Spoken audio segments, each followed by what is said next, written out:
Vamos a dar inicio a este espacio de preguntas que brinda el señor presidente de la República, Nayib Bukele, y la presidenta de la Cámara de Representantes de los Estados Unidos de América, Nancy Pelosi. Dejo con ustedes al señor presidente de la República. Out of deference to our guests, I will say my remarks in English. I think we had a very nice conversation with Speaker Pelosi and the members of Congress. It's quite a big delegation with congressmen and congresswomen, some of them with long experience in Congress, some of them are fresh men and women that have gone into Congress. So it's a very nice delegation.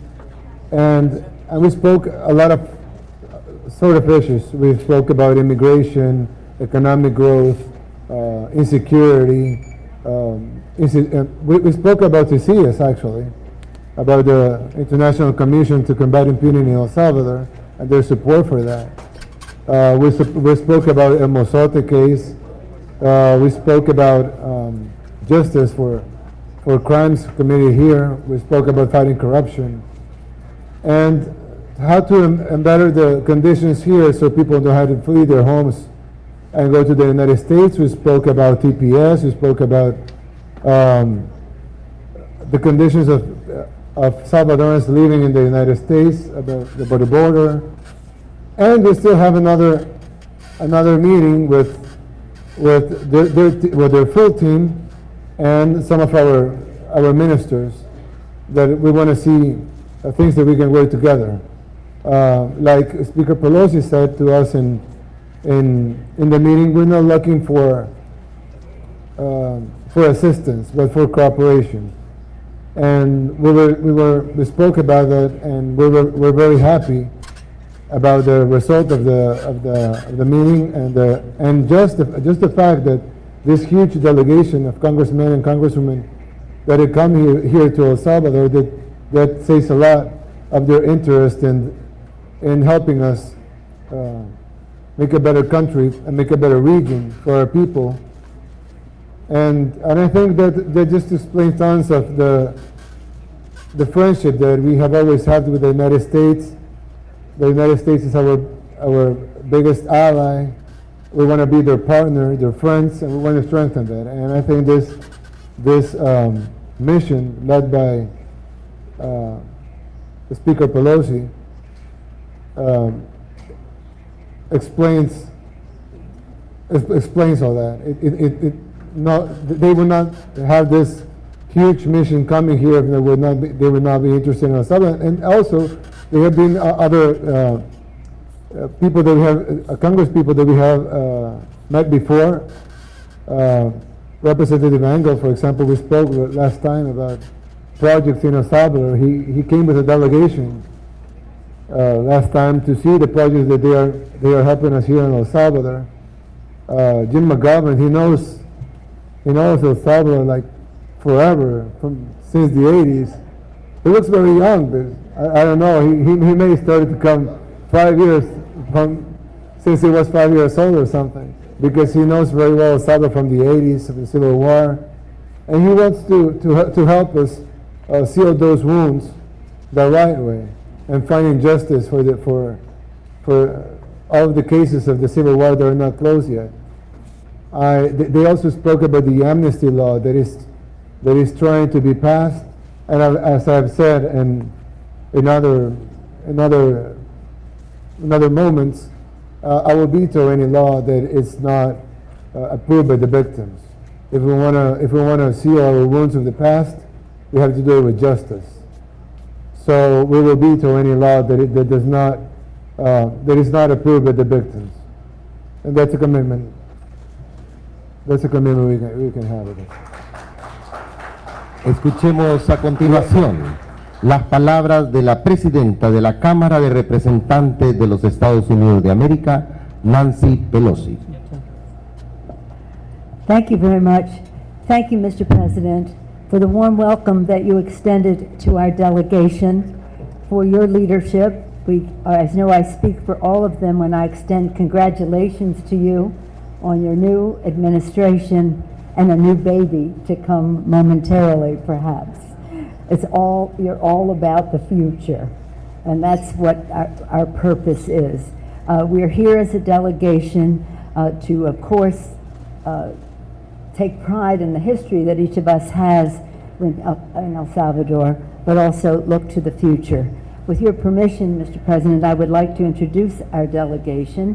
You acknowledge Mr. McGovern, who's our spiritual leader on the delegation, chairman of the Rules Committee, Congressman Elliot Engel, chair of the Foreign Affairs Committee, Chairwoman Nydia Velazquez of Small Business Committee, Chairwoman Lucille Roybal-Allard of Homeland Security of Appropriations Committee, Henry Cuellar of Texas, wave, Congresswoman Amata Coleman Radowagan of American Samoa, Congresswoman Norma Torres of California, Congressman Anthony Brown of Maryland, Congresswoman Mary Gay Scanlon of Pennsylvania, Congresswoman Jesus Chuy Garcia of Illinois, Congresswoman Katie Hill of California, and Congresswoman Lauren Underwood of Illinois. The last four names I mentioned are freshmen. So we have senior chairs of committees, senior members of other committees, but 4 members of the freshman class to bring fresh ideas, new invigoration to our conversation about how we go into the future, and a commitment, I believe, from them to be with us on our relationship between the United States and El Salvador. When we met with the President, he welcomed us home in the warmest possible way, and we accepted that welcome personally and officially. For many of us, the interaction between the United States and El Salvador has been transformative in our own advancement in politics. For me, I owe El Salvador a big favor because in the middle 70s, just about the time the President was born, a couple of years earlier maybe, I had the privilege of coming here, and we went to almost all of that, but I mean, in terms of personally, I was at an orphanage with little children, Mr. President, little children there, and they struck my heart, and I said, I'll never forget you, and I'll always work to hopefully make your future better.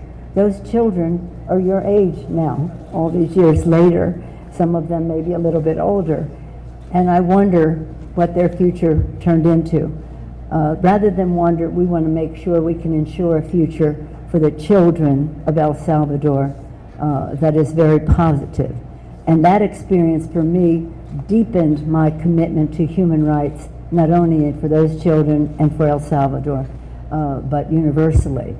El Salvador has a way of doing that to people. It just embraces you because of the values, because of the culture, because of the personalities. I know that is true in California and indeed the entire United States. We are blessed with a large population of Salvadorans in our country, and their commitment to family and work ethic and faith, their American values, their courage, their determination to make the future better for their families, their American values, and their presence in America makes America more American. So we are fighting some initiatives that leave in doubt what that status may be for some of them. We want to work together to have the resources to help build the 3 pillars of our relationship, which are security, prosperity, and governance, and how that can enable people to have the choice to come back if they wish, or stay home if that's what they call home in the United States. But it's all about justice. Pope Paul VI, I quote him all the time, he said, Mr. President, if you want peace, work for justice. That's economic justice, social justice, judicial justice, environmental justice, justice in every way. And our experience is that justice is very well served by investing in our children, their health and education, investing in women. We think when women succeed, America succeeds, Salvador succeeds, and congratulations on your cabinet being so representative of women leadership. Children, women, indigenous people have so much value added to any country, and I always talk about them wherever I go, and I know that you have a commitment there as well. So, Mr. President, we, on behalf of our delegation, we congratulate you on your inauguration. We congratulate you doubly for your new baby coming to you and Daniela, and we look forward to working in a very positive way, as equals, as partners, in how we build security and stability in our hemisphere. Thank you, Mr. President. Abrimos a continuación el espacio de preguntas y respuestas. La primera pregunta para la senadora Pelosi por Canal 21 de El Salvador. Buenas tardes, estamos transmitiendo en vivo esta conferencia a través de Canal 19. Quería preguntarle a la presidenta Pelosi si considera que el país, que El Salvador, cumple las condiciones para lograr un acuerdo de tercer país seguro, y si ha sido ese el tema de discusión durante esta reunión, y también qué acercamientos han habido sobre el tema del TPS para los salvadoreños en los Estados Unidos. Muchas gracias. Well, two questions there. First and foremost, let me take the TPS question. We have here Congresswoman Nydia Velasquez, Madam Chair of the Small Business Committee, but a champion on TPS. She and Congresswoman Morba Allard doing the DREAM Act, another piece of that, passed legislation in the Congress of the United States to put TPS residents in a permanent situation and on a path to citizenship. So that's how we view that subject. I know that some people have some uncertainty now and are making decisions. We hope the Senate would pass this legislation. We need to have comprehensive immigration reform to address many of the issues, whether they're issues at the border, which we need to secure, that is our responsibility as a country, but to do so that respects the dignity and worth of every person and honors our values as a country. So when you talk about the third country option, I really haven't seen in writing what's in it for the country. You know, in other words, I would hope that we could have comprehensive immigration reform, lift up the regions in the countries in the Northern Triangle, so that we're not talking about such suggestions, but rather making migration less palatable to people because we have given them better options at home. I think that's where our emphasis should be. La siguiente pregunta, dirigida al señor presidente, está a cargo de Ernesto Cornejo, de Canal 12. Buenas tardes, presidente. Buenas tardes a los que nos visitan. Sin duda alguna, en gobiernos anteriores, presidente Bukele, nunca se había tenido las visitas de altos funcionarios del gobierno a los Estados Unidos en tan poco tiempo. ¿Esto a qué se debe, presidente? ¿Y a qué acuerdos sabemos que se están llegando? Porque también todos se están teniendo específicamente temas, hablando los temas migración, hablando temas de seguridad, siempre tratando el bienestar por los salvadoreños. Todo esto sin duda alguna es aplaudible tanto para las personas que viven en los Estados Unidos como también para nosotros los salvadoreños que vivimos acá. Son temas bastante importantes. Well, we have to remember that, like I said before, the United States is our strongest ally, and we want to be a partner and a friend of the United States. So having all these delegations coming, high-level delegations, I mean, on my right is the Speaker of the House, which is the equivalent of the President of Congress here in El Salvador, and she's not coming alone. She comes with a wide variety of congressmen and women that are chairs of subcommittees and committees that are very important for the relationship with us and the topics we're discussing, like immigration or small businesses, TPS, etc. And this is not only being the only delegation. We have also had other delegations, and other members of Congress, like I mentioned before, have come on those delegations. And we have had also delegations from the executive branch and et cetera. I just think that in this 2 months, that it speaks volumes of the interest the U.S. government in all of its branches has to do this right in El Salvador. I think that it's an opportunity that we have to seize in a way that if we can work together on something that would benefit the United States and would benefit El Salvador, and we can work together here in El Salvador, we don't see parties. I mean, for me, this is a delegation of the highest level of the U.S. government. And when we have a delegation from another branch of the U.S. government, for us it's a delegation of the highest level of the U.S. government. So for us